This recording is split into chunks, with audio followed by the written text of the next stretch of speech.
Ciao a tutti e benvenuti a questa nuova conferenza a cura del Dipartimento Collezione e Ricerca del Museo Egizio e in collaborazione col Dipartimento di Studi Storici dell'Università di Torino. La conferenza di questa sera è in lingua inglese, quindi passo a salutare tutti i nostri ospiti in presenza e online. Hello, good evening everyone. So thank you for being here, for the people who joined us tonight in the conference room of the Museo Egizio, and for the people who are with us tonight online. I'll be very short because I don't want to take time away from my colleague, Johannes Auenmüller, and I have to say I'm very happy to introduce his lecture tonight. Johannes joined our staff as a curator in 2020. He obtained his PhD from Freie Universität in Berlin, and he conducted research on bronze casting technology and on the social fabric of New Kingdom Egypt and Nubia. He also taught in some classes in Germany, and now he's teaching here in Italy, in Pavia. And in addition to all of this, he took part in some excavation in Egypt and in Sudan. This is not his first conference here in the Museo Egizio. In past conferences, Johannes has told us about his studies on the technology of metal production and casting with a focus on the bronze votive coffins for animal mummies in our collection. He presented his research on description and graffiti of the Ecclesia Chapel. And this evening, Johannes will talk about his latest project that he curated together with our colleague Cédric Gobeil and with myself, which is Open Courtyard, the Flora of Ancient Egypt. Perfect night to talk about an Egyptian garden. So Johannes will tell us about the research project and the decision that were made to recreate an Egyptian garden here in Turin. After the lecture, we will have time to some questions, but for now, thank you again, and please enjoy Johannes' lecture. Thank you very much for this very kind introduction.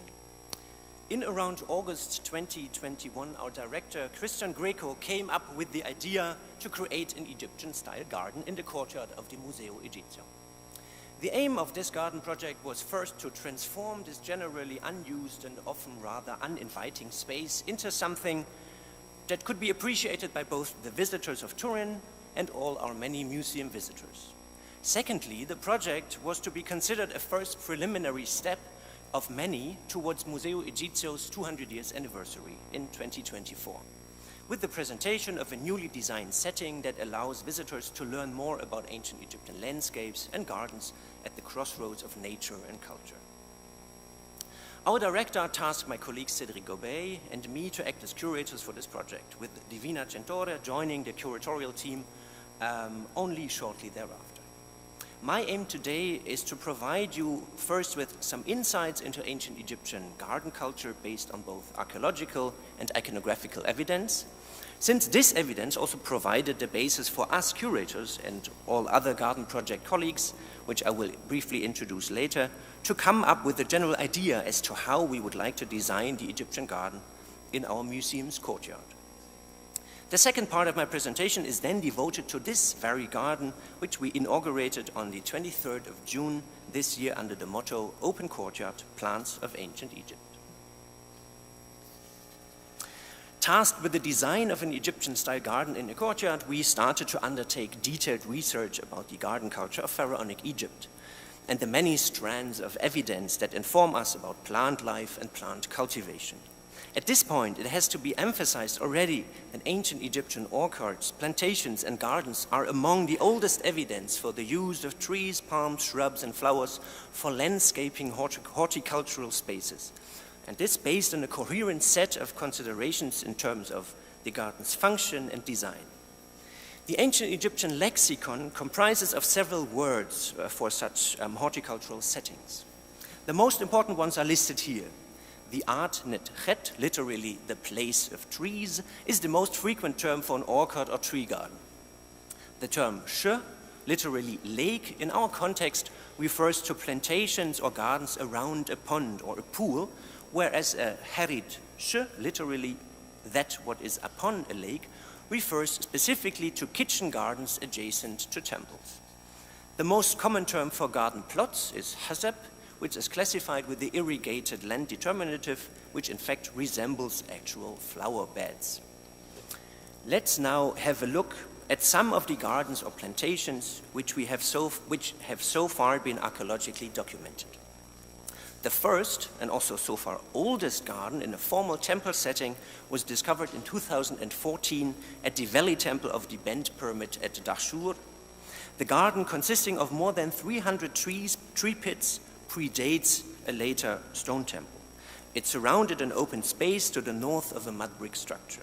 This structure and the garden date to the early 4th dynasty, the foundation period of the Bend Pyramid complex. Palm trees and sycamore figs, but also cypresses imported from Syria, were planted here, while flower beds were found in the spaces between them. It has been suggested that the garden, which was also difficult to water and maintain given its location, served a ritual purpose during the festivals connected with the royal cult.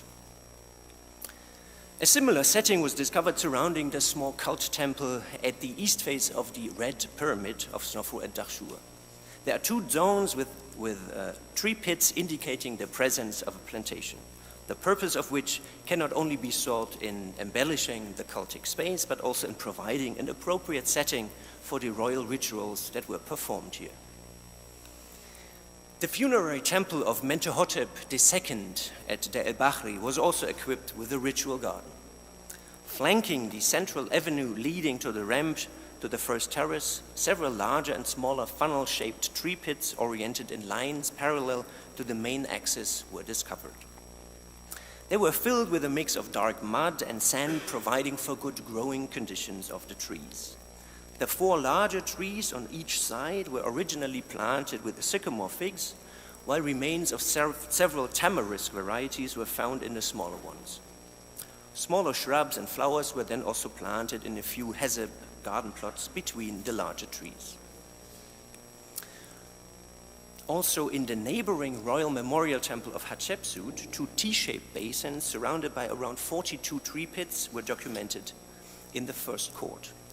Some papyrus stems were found in the remains of these pools, whereas incense trees and date palms were planted around them in order to create 2 mirrored transitional ritual groves at the front or at the foot of the ramp that leads to the first terrace of the temple.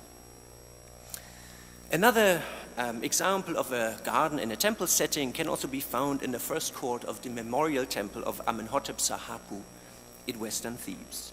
Here, a central rectangular deep pond was surrounded by a plantation of most likely sycamore trees set in pits of regular distance.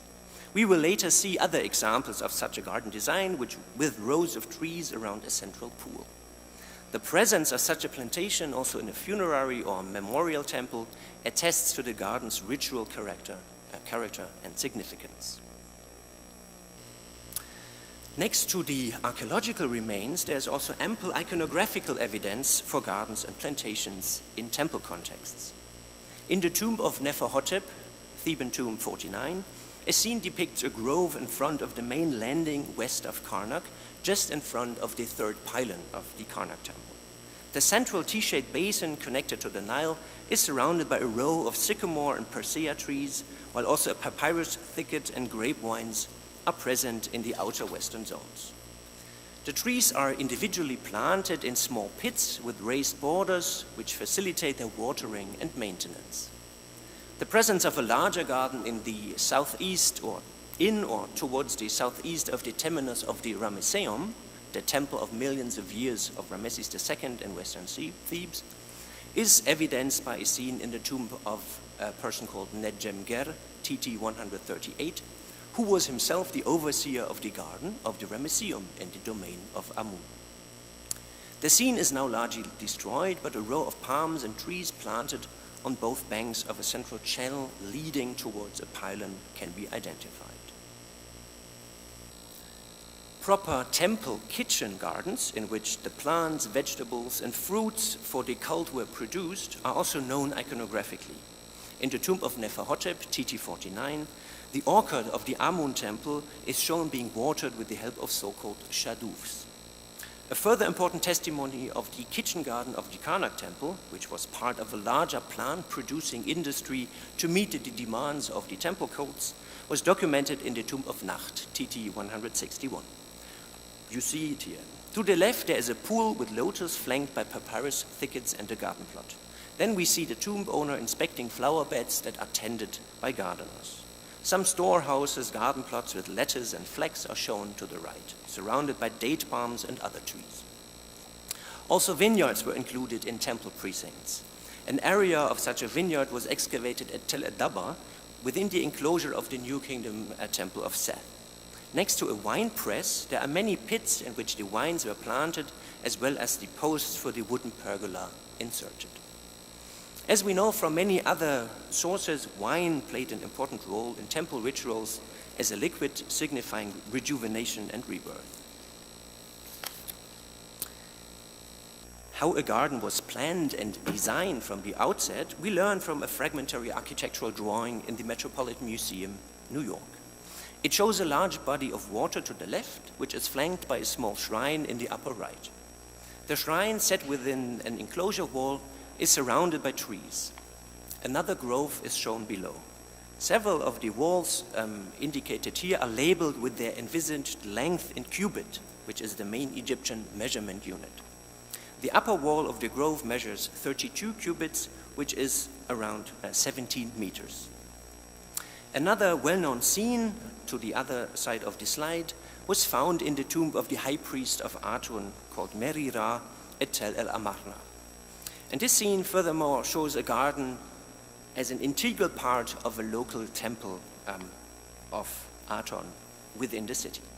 Next to the main temple in the center, there are several buildings and storerooms fronted by smaller trees. Larger trees, here also planted in these particular pods or tubs, appear in the more spacious area to the right. A large pond in the upper part is surrounded by various trees, such as pomegranate, date, and dome palms, as well as vines. After having seen many key examples of gardens or plantations in temple contexts, it is now time to look at more residential contexts. Excavations at South Abydos in the Middle Kingdom town of Ouar Soud brought to light a walled garden consisting of 3 rows of 4 trees each in the front part of an enormous residence, or of the enormous residence of the local mayor. Remains of bark and leaves suggest that those trees were sycamore figs, so a species we have already met frequently in other temple-related garden contexts. A larger garden was also part of the residential complex of the early 13th dynasty at Tel Adaba. To the south of the palace, there is one multi-phase garden which is characterized by a long rectangular plot that consists of tight rows of small beds as well as several regularly positioned tree pits. Further large planting beds of this type with 3 or to many more rows are found in the north, so indicated as number 2, or east, number 3. They were either used for cultivating vegetables or, and this would fit better with their place within the palace complex, also as flower beds. Which flowers were planted here cannot be said anymore since no organic remains were preserved. Doing a larger jump ahead in time, we now take a look at the king's house in the central city of Tel el Amarna. This city palace of Akhenaton had a huge open courtyard, the central axis of which was marked by 3 rows of trees of different length, shading the courtyard, but also providing the scenery for public appearances of the king. In the east, also the large magazine area was equipped with a tree plantation that is evidenced by several documented tree pits. To the further in the north, there was also probably a larger pond or lake. Indeed, the excavations of Tel el Amarna have provided us with a plethora of information about gardens in this city in both palatial and residential contexts. The so-called North Palace, the residence of the Queen, is a key site for us to not only see how such gardens looked like, but also how garden imagery was present in certain rooms. The central area of the palace is dominated by a large pool, the edges of which were marked by regularly placed trees and pits. In the north of the palace, adjacent to the quarters of the Queen, There is a separated zone with a sunk garden, which was connected also with an underground channel to the large pool for the purpose of water supply. The central garden consists of 68 small planting beds, which were originally most likely filled with several colorful plants or flowers. The small central room at the north side of the garden was painted with a continuous frieze depicting the natural life in the marshes. This room was therefore dubbed the Green Room, and you see a copy here of the wall painting. And these paintings allow us to understand how the garden areas in the city were imagined, and also which plant and wildlife they were supposed to attract. After the brief look at royal palaces at Tel El Amarna, we can now study some residential spaces. One of the best-known garden settings within the high elite estate was documented next to the villa of an overseer of cattle in the south city of the town. The estate, labeled Q46.1 by its excavators, is one of the largest and most opulent residential complexes. Around 40% of the whole site area was occupied by a garden. In the center, there was a large pool. Behind it, a small elevated sun chapel was erected. Vestiges of the original planting were documented throughout the area. About 100 spots, regularly oriented in rows for various plants, shrubs, trees, and palms could be identified, mostly in the form of either brick-lined pits or also ceramic flower pots. The wooden model and also the graphic reconstruction by Christian Tietze shown here allow us to better appreciate both the aesthetic quality and the visual impact of this garden within those high elite estates. As I already have said, Tel El Amarna provides us with rich information about the location, size, and layout of gardens in urban settings. And this is information that we also can use as a general model for other New Kingdom cities.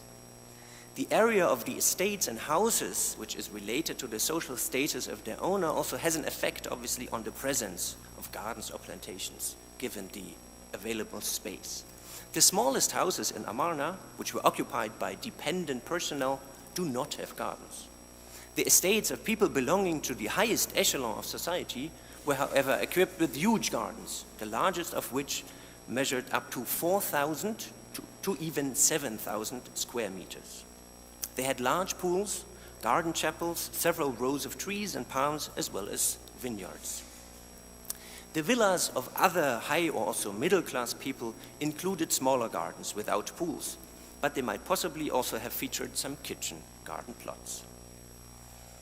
From Amarna, we are now moving briefly to Pyramesi in the eastern Nile Delta, the capital city of Egypt in the Ramesside period. For this city, we do not have any archaeological evidence for gardens, but there are several texts in which the quality of life there is praised. An important passage in this regard is found in Papyrus Anastasia III in a letter that a certain Pabes wrote to his superior, the scribe Amenemope. Pabes reports that he has reached the Delta capital and that he is quite impressed by this place, which indeed also reminds him of Thebes. He then details some key elements of the city's character, among which the description of the wild and plant life feature prominently. Pyramesi's ponds have fishes, its pools have birds, its garden plots are verdant with plants. The Yades plant grows a cubit and a half high, and the melons have the taste of honey in the damp soil. Its granaries are full of barley and emmer. They draw near to the sky. Onions and leek grows on the field and lettuce in the groves. Pomegranates, apples, olives, and fig all grow in the orchards. In this passage, we thus hear the literary reflection of the significance of these plantations and kitchen gardens in this urban setting, in this case, livable city. Until now, we have only or mainly studied the archaeological and iconographical evidence for gardens in temple, palace, and residential complexes. In doing so, we have only briefly touched upon one major source of information about garden culture, particularly of the Egyptian New Kingdom, which is the garden imagery in Theban elite tombs. In the following, we will take a closer look at some of the most significant examples. The garden scene from the tomb of Ineni, TT 81, marks the start. We see a walled estate with a villa and grain silos. Above, a large tree garden is shown, consisting of a small pool flanked by trees and several rows of other trees and palms. One particular element of this depiction is the well-known tree list, which provides a comprehensive inventory of the trees growing in this very garden. It is a highly important source for us to understand the species composition and also the number of the individual plants in such a New Kingdom high elite estate such as the one of Ineni. The central design element of many gardens that we already looked at was the pool or the pond. This element also appears in many Theban tomb scenes as parts of the garden and is also the linguistic eponym for those structures. They were called Sh gardens, so lake. In the tomb of Min, TT 109, the pool is full of blue and white lotus as well as waterfowl and fishes. Sycamore figs and persea trees stand around the pool while an outer zone of date and doom palms enclose the garden. In the tomb of Amenemheb, TT 85, the design appears quite similar.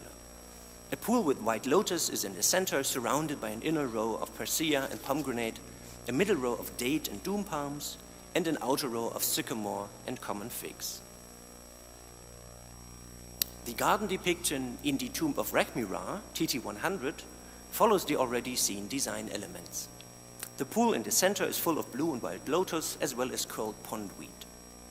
A bark carrying a statue is pulled across the pool by 6 men. A further male is harvesting dates, while 2 others bring water in vessels hanging on a yoke carried on their shoulders. The pool is surrounded by 3 rows of vegetation. The inner row consists of either young trees or low-growing plants. The middle one shows doom palm, date palm, argun palm, and mandrake, while the outer row is planted with sycamore figs, common figs, other as of yet not identified trees, and mandrakes. In TT 93, the tomb of Kenamun, a comparable garden depiction is found, with the difference that the central pool with lotus, waterfowl, and fishes is here surrounded by grapevines on a pergola.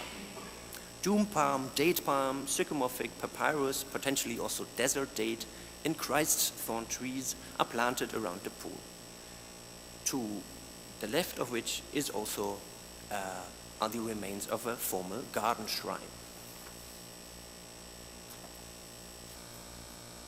The typical layout can also be appreciated in the tomb of Sobek-Hotep, TT 63. Here, the tomb owner and his wife are seen standing at the edge of the central pool and drink from the water. The pool itself is full of blue and white lotus as well as fishes.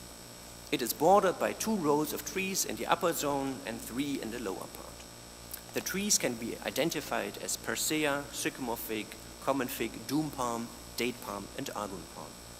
2 tree goddesses also emerge from the sycamore figs on both sides of the pond, offering their protection and nourishment to Sobek-Hotep and his wife. Like in the scene from the tomb of Rekhmira, with the statue barge being pulled, we also see here that the lake and the garden are imbued with this ritual significance. One key representative of New Kingdom garden design can be found in the iconographical program of the tomb of Neb-Amun, whose wall paintings are now exquisitely exhibited at the British Museum. In this scene, the central pond is again full of blue and white lotus, as well as waterfowl.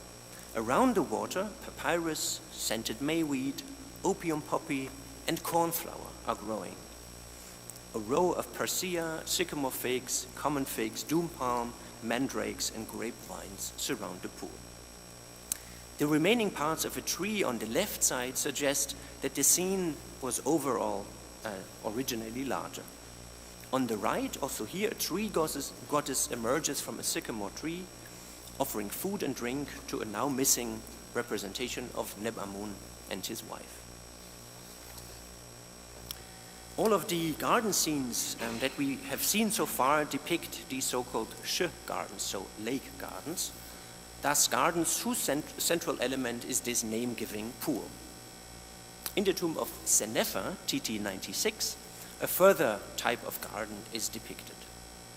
It can be identified as an art netchet, so a tree garden or orchard. The tree garden is fronted here by a canal. A small quay leads to a larger gateway, which is part of the outer enclosure wall.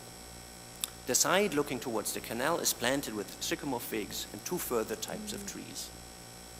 The central element of the enclosure is a vineyard with 6 pergolas. 4, also here, rectangular pools full of lotus and curled pondweed, as well as waterfowl, are located within it. They are bordered with rows of date palm, doom palm, and trees. Then 2 further tree groves are planted along the upper and lower edge of this huge enclosure. And in the left, also a garden chapel as well as magazine rooms appear, behind which further trees and palms are growing. This large garden estate is not only characterized by its design complexity, but also by the huge number of trees and palms, which reminds us of the extensive tree list from the tomb of Ineni discussed earlier. Such huge orchards were not only places of elite enjoyment, but also places which had to be maintained by a huge workforce of gardeners. But indeed, before those gardens needed any maintenance, they had to be created in the first place by workmen clearing the land and marking out the design of the pond and the plantations. The enclosure walls, gates, and chapels had to be built, pergolas constructed, the pools had to be dug, and the flower beds had to be created. The plants had to be acquired, transported, planted, and regularly watered and tended with the experienced skill of gardeners. For watering the plants, gardeners carrying yokes with buckets were employed. After the Amarna period, also the already mentioned shaduf was used as is seen in the tomb of Ipui, TT 217. Rich gardens were a privilege of the rich. They, however, also produced a considerable amount of vegetables and fruits, which were not only then enjoyed by the garden owners and their families, but also provided sustenance to all other members and dependents of the elite households. The layout of typical garden plots used as kitchen gardens, in which many different kinds of vegetables were grown, is not only known from iconographical sources, but also archaeologically.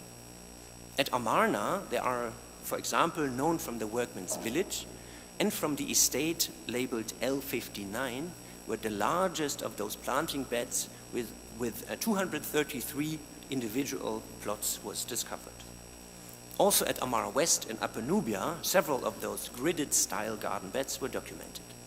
And their key feature, as always, are these mud brick partitions which separate and subdivide the larger area into these rectangular plots. Based on archaeological and archaeobotanical studies, we know that celery, coriander, cumin, beet, basil, and carrots were grown in the workman's village. But also colorful flowers such as daisy and winter cherry were cultivated to be used in floral wreath.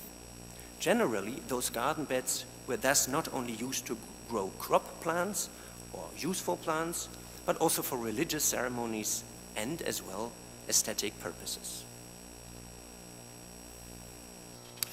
In the preceding, several plant species were mentioned more or less in passing or regularly. I now want to briefly introduce the list of plants that are known to have been cultivated in New Kingdom gardens, based on archaeological, iconographical, textual, and also archaeobotanical evidence. The list of trees and palms is, as you can see, quite extensive. It includes species such as acacia, apple, carob, date palm, doom palm, fig, juniper, moringa, olive, persea, pomegranate, sycamore, tamarisk, willow, and wine. Together, they present a huge array of plants whose fruits and wood were utilized for various foods and various products. The list of colorful flowering plants attested in New Kingdom contexts comprises of birthwort, chrysanthemum, cornflower, daisy, jasmine, bindweed, mandrake, mallow, mayweed, safflower, strawflower, poppy, and winter cherry, to name only the best attested. Many of them were used in religious ceremonies and for colorful wreaths, together with the green leaves of other plants and trees. Among the water plants, there are three of the most famous Egyptian plants: blue lotus, white lotus, and papyrus. Their significance in ideological, religious, and practical contexts does not need to be reiterated here. Finally, this slide provides a brief overview about further useful plants. The list includes calabash, castor, celery, chickpea, cilantro, coloquins, cumin, dill, earth almond, garlic, henna, leek, lettuce, different kinds of melons, and onion. They were cultivated in the kitchen garden and constituted a large part of the vegetable nourishment of the people. Many of the plants mentioned here also had medical or medicinal properties that were widely exploited as well. After this extensive overview of archaeological and iconographical sources for gardens in pharaonic Egypt and the list of the most relevant plants that were cultivated there in the New Kingdom, it is now time to come back to our garden site in the Museo Egizio, the open inner courtyard. At the outset of the project, the courtyard looked like that: a gray granite floor between the red brick walls of the Collegio dei Nobili and the so-called Schiaparelli wing. Two larger features, these rectangular light wells, dominated the area, next to very few flower pots and benches. When we were tasked to think about how our garden might look like, we could follow a model from pharaonic Egypt, the Sh garden around a central pool. The architecture of the courtyard played nicely into our hands with the rectangular and reflecting light wells. They reminded us of the ponds in the center of the gardens depicted in the elite tombs of the New Kingdom. While we initially also planned to create a garden or gardens on both sides of the courtyard, we later decided for various reasons to only equip one side with a garden. The Sh gardens depicted in the elite tombs of the New Kingdom that we have just seen with each other remained our main source of inspiration. Following these sources, several first ideas and layouts were discussed, leading to the preliminary rendering shown here. The light well acts as the representation of the pond in the center, around which flowers, shrubs, and trees and palms are planted. In the front, we then decided to place several small basins that were meant to provide space for water-based plants such as papyrus and lotus. And this rendering here is now also the moment to highlight the fact that the development and creation of the garden was only possible thanks to a great and dedicated team, in which we as curators indeed only played minor roles. As our project manager, Virginia Cimino held all threads together and organized the workflow in an excellent way. Our amazing architects, Enrico Barbera and Maria Vallese, did not only create digital architectural models, but also took care about the inner parts of the garden structure and the outer covering, the vases and their design, the irrigation system, building logistics, and many, many more tasks of the project. Our garden expert Giovanni Delou from Versailles advised us regarding the plants, their special needs and their cultivation, while Eric Lopresti and his team were incredibly helpful in selecting, transporting and planting the plants, and in offering also last-minute ideas and help. Last but not least, we owe our outstandingly skilled graphic designer, Piera Luisolo, the captivating ideas for the visual communication. One key part of our work was selecting the plants and to decide on their disposition in the garden. Based on the available archaeological data and relevant scholarly literature, a number of key publications are also listed here, we came up with a rather long list of plants that would ideally populate our garden. This list was more or less equivalent to the many plants that I mentioned earlier as known from New Kingdom garden contexts. This list then had to be cut and adjusted in regard to a number of key points, of which the main ones are the climatic seasonal condition in Turin, it's snowing today, and the availability of such partly special plants in garden centers and nurseries in Italy and Europe. In this context, we also had to make several compromises, particularly in terms of substituting original Egyptian species that we would like to have with their European relatives, which would also flourish and survive in Turin in a setting quite different from their place of origin. During the work on the final list, we also discussed the distribution of the plants, which was, as you can see, inspired by the garden imagery of the New Kingdom. In choosing the plants and their overall distribution, we try to be as close as possible to the flora growing in elite gardens of that time. In addition to the flowering plants, palms and trees, and the water basin in the front framed with papyrus and full of lotus, we then also decided to include a section in which we show a number of crop plants of cultural significance that would also nicely grow and embellish our garden. After having decided on the final list and the overall distribution of the plants in the individual vases, we started to write the label texts for the individual species. We tried to write brief but also informative and engaging texts. In addition, we also decided to include a hieroglyphic sign in the labels in order to visually highlight or classify the general plant species of the relevant plant. The texts written by us were then checked, and after being approved, Piera Luisolo transformed them into the label design.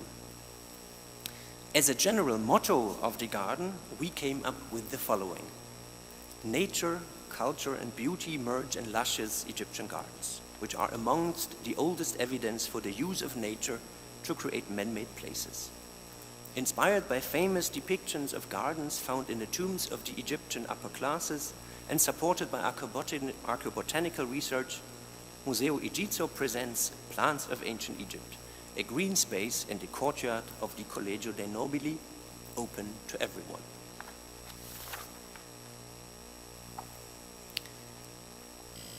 In order to find, select, and buy plants, we undertook a few trips to nurseries in the vicinity of Turin. On one day, we went further away to Pistoia in Tuscany, where one of the largest plant nurseries in the whole of Europe is located. There we found most of our trees, shrubs, and water plants. The slide here shows some photographic impressions from this trip, with members of the project team discussing and choosing plants, as well as the impressive movement of our palm trees after we had selected them. In the meantime,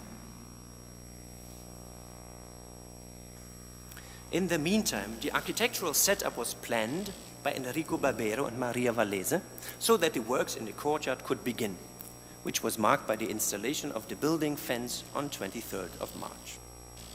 In the following weeks, the basic pipework for the irrigation, drainage, and electrical system was laid. Then the metal structure supporting the planting pots was delivered and installed. Once the custom-made planting pots were delivered and set in, the irrigation system could be connected with the pots and the water basin. With the successive delivery of the plants started the actual gardening work. The palms, trees, shrubs, and flowering plants were positioned and planted. The water plants were put into the frontal basins, which were first filled with a base layer of river pebble to provide for a more realistic background, and then filled with water. The covering of the supporting metal structure, as well as the covering lids between the individual plant pots, were also installed. The soil in the plant pots was then covered by a mulch layer to create a uniform appearance. After the labels were installed, the garden was ready to be opened, which happened on the 23rd of June this year. After this time-lapse video, I want to show you some further impressions of the work. We see members of the project team on the left in discussion of the further steps of the works after the first elements of the internal metal support structure were set up. And on the right we see after the water basins with lotus were first filled with water, also some discussions about how to proceed. Several already positioned plants and trees are in the other photo waiting for their new neighbors to arrive. In the case of the palms, they were set in with the help of a small digger, as we see here in the center. So there was lots of activity happening in the courtyard. Again, without the dedication and help of all people involved, also from several external companies that provided and built parts, the garden would not have been made in such a short time. During the works, we were faced with a number of smaller and larger challenges for which we could always find appealing solutions as a team. Here again, my personal heartfelt thanks to everyone involved in the project and its implementation. The images on the slide show the garden steadily growing and getting greener, which was, as I just said, only possible thanks to the work and dedication of everyone. Here are a few more images that not only show the progress of the installation, but also highlight how much the garden and its plants were already changing the whole atmosphere in the museum courtyard. The wonderful, nice sunny weather also helped. The garden brought living plants into the former rather lifeless space. The plants attracted bees and other insects, and on one day during the installation, a group of swallows was flying over the museum, a few of which then flew down to inspect what was just happening down there in the courtyard. This is then also more or less the perspective that those swallows had on the garden, positioned in the northern half of the courtyard. When we zoom in, we can appreciate the water basin with its different lotus varieties that is supposed to emulate the pools in Egyptian gardens that we have seen earlier. The garden has indeed completely changed the appearance and atmosphere of the courtyard. It acts as an additional space of the Museo Egizio to give some deeper insights into plants and the garden culture of pharaonic Egypt. Several papyrus plants populate the basins in the front and thus allow our visitors to see how this plant, from which all of our famous papyri in the collection were made, looks like in reality. In order to facilitate the identification of the plants in our garden, we also added small signs next to them so that the main labels along the edge of the beds inform about the significance of the respective plants, while these small signs are spread out in the garden to signal their individual location. The garden in the open courtyard also needs lots of maintenance and care, for which we can rely on the skill of the gardener Eric Lopresti. During the summer, it was mainly a question of watering the plants properly. In these days, particularly today, it is the winter weather in Turin with lots of snow that falls on top of the garden and turns this setting, which is supposed to represent a luscious and verdant Egyptian oasis under the blazing sun, into a completely different space. The garden will remain in the courtyard also the coming year with the general overhaul in spring. It will remain also under the roofing of the courtyard, envisaged for 2024 Museo Egizio's anniversary. When the garden will then be under such a cover in a climatized environment, we will again give it a refurbishment, which will include more original Egyptian plants. But this will be the topic of another paper. Thank you very much for your attention.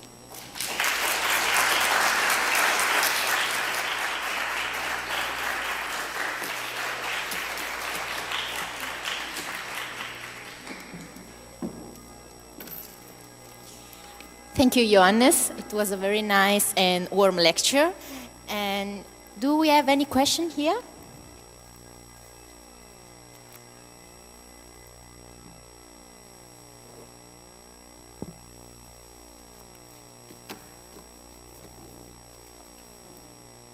Just a moment. We will have a microphone right now. Will be delivered, yes.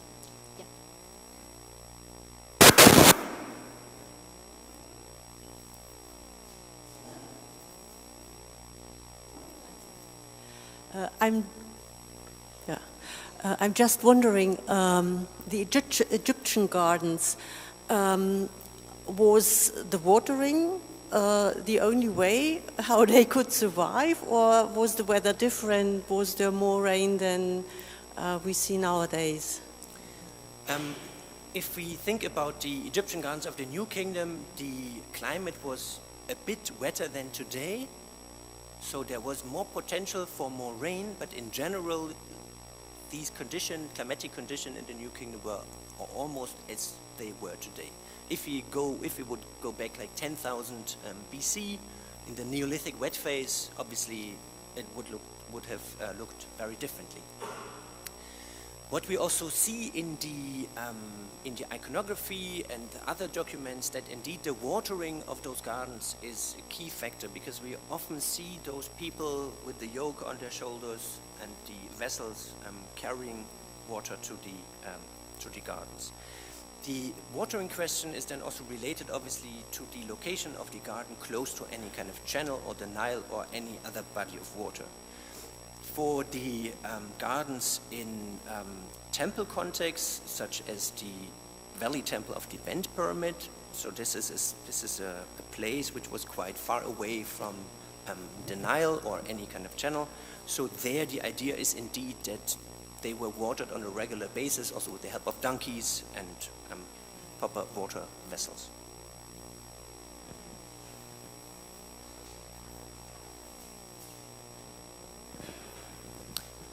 If I may add, in many cases also the central pond was dug quite deep, so that also the groundwater could flow in it. So there was then also with the central pond an area where access to water was possible. Okay, we have a question from YouTube. I would like to ask you which kind of difficulties you have found while you were recreating a garden with plants that maybe changed their DNA during the centuries.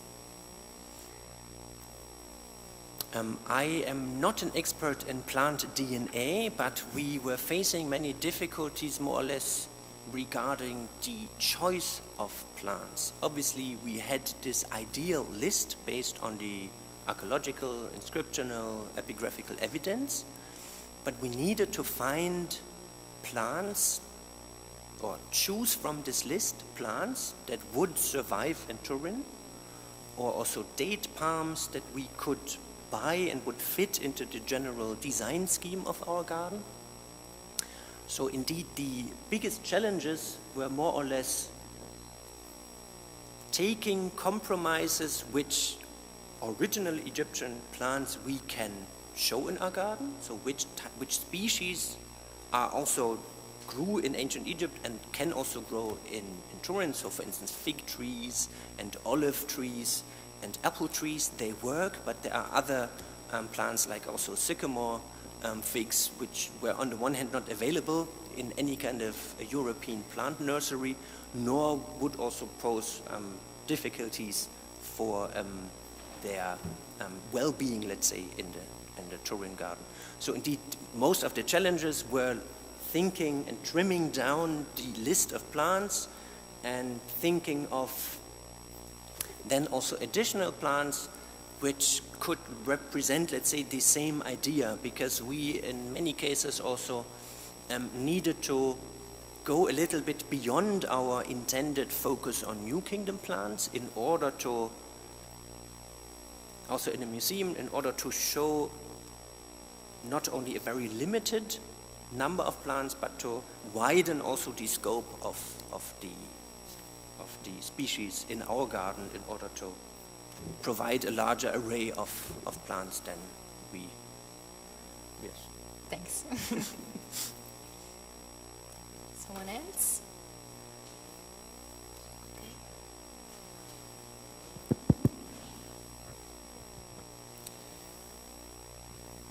I was just wondering if you somehow found some differences between the fauna of let's say, a Lower Egypt garden, or that has been excavated, or a garden in the deep south.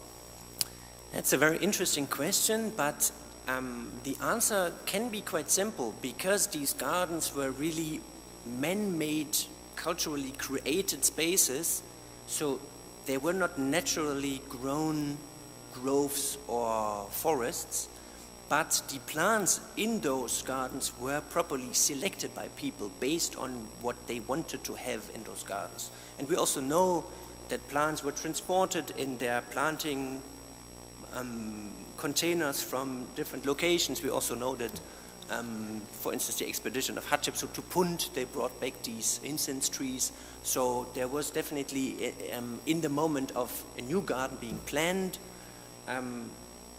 the availability of the chosen plants that could come from the whole Nile Valley.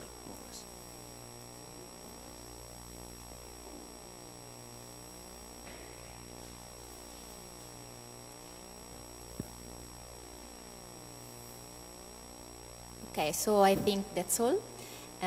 Thank you again, Johannes, for this lecture, and thank you to our public, really. Grazie mille a tutti e vi aspettiamo per la prossima conferenza. Thank you very much.